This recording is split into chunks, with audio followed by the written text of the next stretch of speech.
आज की इस कथा में पुनः गरुण जी संवाद करते हैं और भगवान से पूछते हैं, कहते हैं, हे भगवान, अपने अंत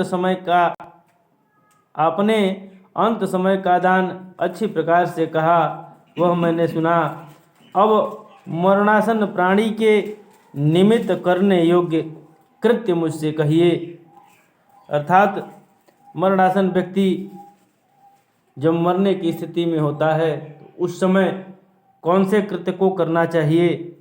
भगवान ने कहा, हे गरुड़, मनुष्य मरने पर जिस विधान के करने से सद्गति को पाते हैं, मरण समय में उस विधि को मैं तुमसे कहता हूँ, उसको सुनो। जीव जिस समय प्रारब्ध कर्म योग से शरीर को छोड़े, तब तुलसी के समीप एक गोमय का मंडल करे। उस मंडल पर तिल स्वच्छ कुशा आसन बिछाकर उस पर शालिग्राम की मूर्ति को स्थापित करे। अनेक पापादिकों को नष्ट करने वाली शालिग्राम की यह मूर्ति है।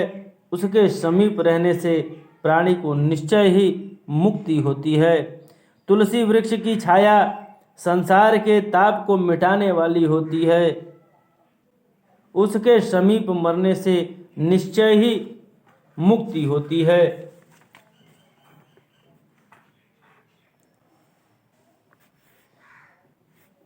जिसके घर में तुलसी का वृक्ष है वह तीर्थ रूप में है, और उस घर में यमदूत जो है कभी आते नहीं।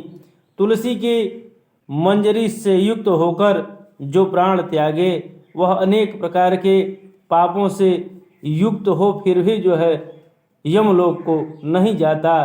तुलसी पत्र को मुख में रख कुशा के आसन पर जो मरे, वह मनुष्य पुत्रहीन होने पर भी वैकुंठ लोक को जाता है।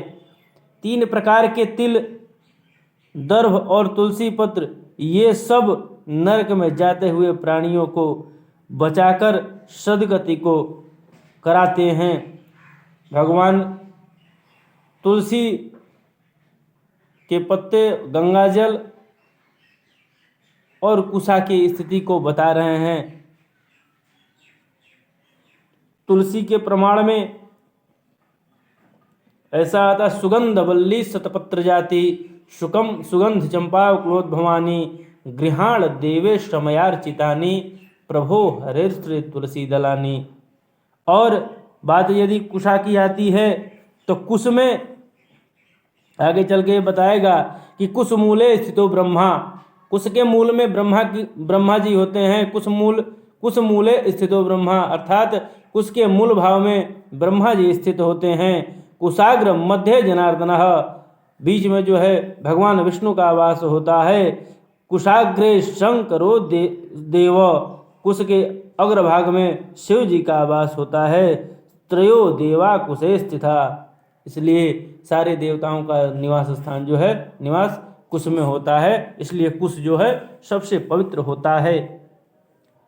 और कुश, अग्नि, मंत्र, तुलसी, विप्र, धेनु, यह जो है बारंबार कार्य में लाए जा सकते हैं किंतु अपवित्र नहीं हो सकते। किस प्रकार से? अतः कुशावहनि मंत्र तुलसी विप्र धेनवः, नेते निर्मल्यतां यान्ति क्रियमाणां पुनः पुनः। अर्थात इनका बार बार उपयोग करने से कोई दोष नहीं लगता, जब मन तब इसका उपयोग किया जा सकता है। इनमें कोई दोष नहीं होता है। पिंड पर स्थापित दर्भ, प्रेत, भोजन करने वाले ब्राह्मण, निज के मुख से उच्चारित मंत्र, गौ और तुलसी, ये तीनों जो है निज के पास हो तो अग्राह्य होते हैं, और शमशान स्थित चिता की अग्नि को भी अपवित्र कर सकते हैं। गोमय के लेपन कर उस दर्भ पर उसे उस दर पर बिछाकर मरणासन व्यक्ति को लिटाए। आकाश में मरने वाले की सैया नहीं होती। मंडल पर ब्रह्मा, विष्णु, महेश्वर, अग्नि इत्यादि सब देवता स्थित रहते हैं, इसलिए मंडल अवश्य करें।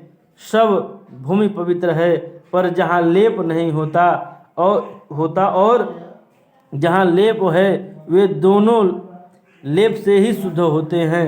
खटिया पर बिना गोमय की भूमि पर जो है राक्षस, पिशाच, भूत, प्रेत, यमराज के दूत प्रवेश करते हैं। ऐसी भूमि पर मरने पर मृतक असदगति को जाता है।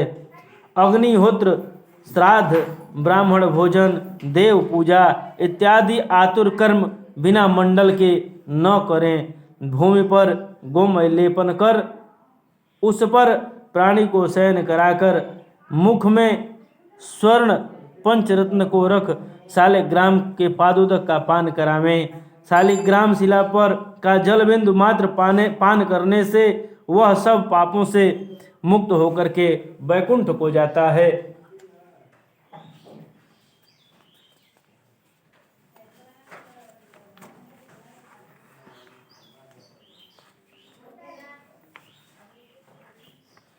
महापातकों का नाश करने वाले गंगा जल को पान कराने से तीर्थों पर स्नान दान करने का फल प्राप्त होता है।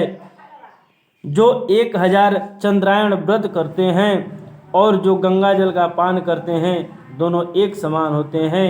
हे गरुड़, जैसे अग्नि से रुई का समूल नष्ट हो जाता है, वैसे ही गंगा पान करने से सब पातक जलकर भस्म हो जाते हैं। क्यों कि गंगा तव दर्शनात् मुक्ति है, गंगा के दर्शन मात्र से ही मुक्ति होती है। रामचरितमानस में बाबा ने लिखा, अरे गंगा सकल मुद मंगल मूला, सब सुख करनी हरनि सब शूला। हर प्रकार के शूल का नाश गंगा जल कर देता है। गंग सकल मुद मंगल मूला, सब प्रकार की स्थिति जो है गंगा जल में व्याप्त है, मंगल करता है। सब सुख करही, सारे सुख को प्रदान कर, यश कीर्ति वैभव को प्रदान कर, हरनि सब शूला, हर प्रकार के शूल का नाश कर जाता है। और उसके बाद यह भी प्रमाण है कि गंगा गंगा जो नर कहता, भूखा नंगा कभी न रहता। गंगा की ऐसी परिस्थिति है, गंगा के विषय में ऐसा प्रमाण दिया गया है। तो महान चंद्रायण व्रत, 1000 चंद्रायण व्रत करना और गंगा जल का पान करना, दोनों की स्थिति भगवान एक बराबर बताते हैं। गंगा नदी दर्शन तथा स्पर्श से, पान करने से, गंगा के उच्चारण से हजारों पापी पुरुषों को पवित्र कर देती है। इसलिए गंगा जल संसार का तारक है। प्राण कंठ में आ गया फिर भी गंगा गंगा ऐसा उच्चारण करने वाला मरने के बाद विष्णु लोक को जाता है और भूमि पर पुनः जन्म नहीं लेता। प्राणी श्रद्धा युक्त होकर प्राण निकलने के समय गंगा का स्मरण यदि करे तब भी उत्तम गति को प्राप्त होता है। इसलिए गंगा का ध्यान करता हुआ नमस्कार करे। गंगा का पान कर श्रीमद् भागवत का श्रवण करने वाला मोक्ष को प्राप्त होता है। जो अंत समय श्रीमद् भागवत का एक श्लोक, आधा श्लोक पाठ या श्रवण करे तो ब्रह्मलोक में जाकर पुनः वापस नहीं आता।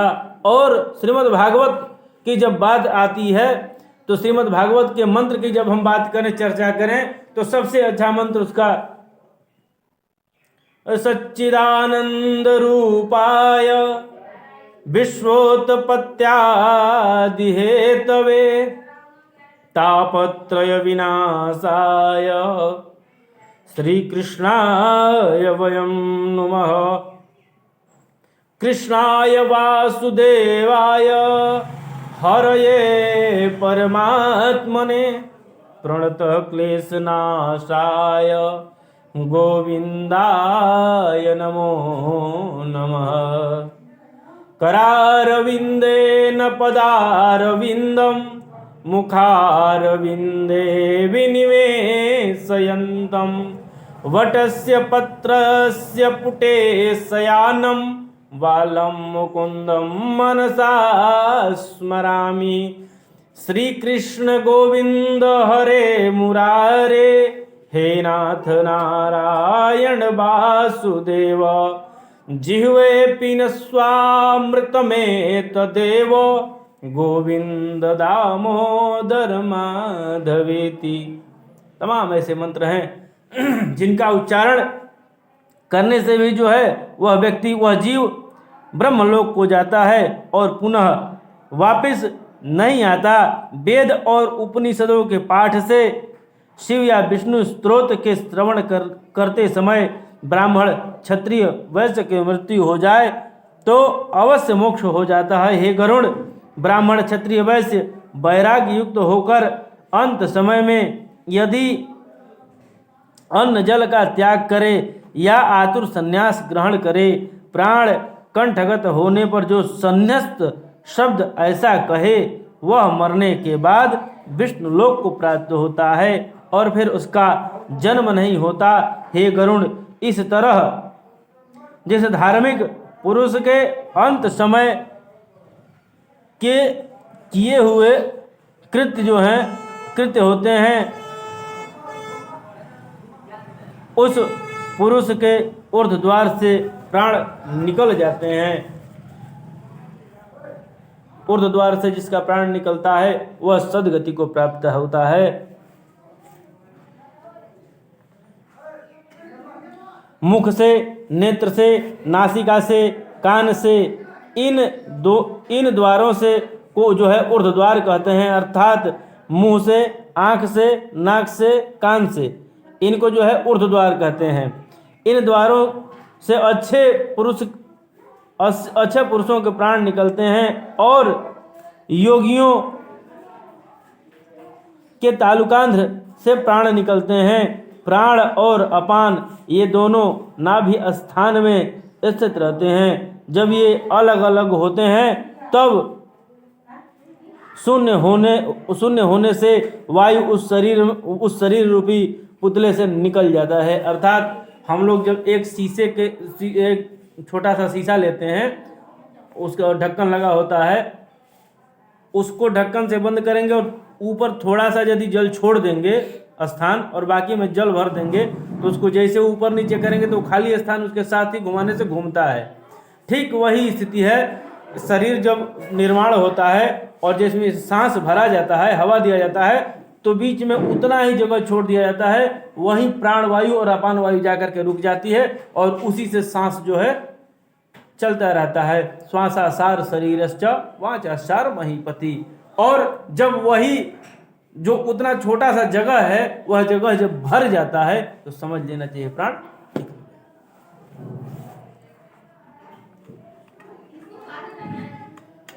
देह में स्थित जो आत्मा है वही सर्वव्यापी, सुखकारक और बंधन रहित जगत का साक्षीभूत अजर अमर है। ऐसा सब आत्मा शुभ अशुभ फल को नहीं भोगता। वह आत्मा 10 इंद्रियों से व्याप्त तथा शब्द, स्पर्श, रूप, रस, गंध, काम, क्रोध आदि से युक्त अन्नमय, प्राणमय, मनोमय, विज्ञानमय, आनंदमय इन 5 कोशों में व्याप्त नवीन शरीर में उसी प्रकार प्रवेश कर जाता है जैसे घर में आग लगने पर मनुष्य नूतन गृह में प्रवेश करता है।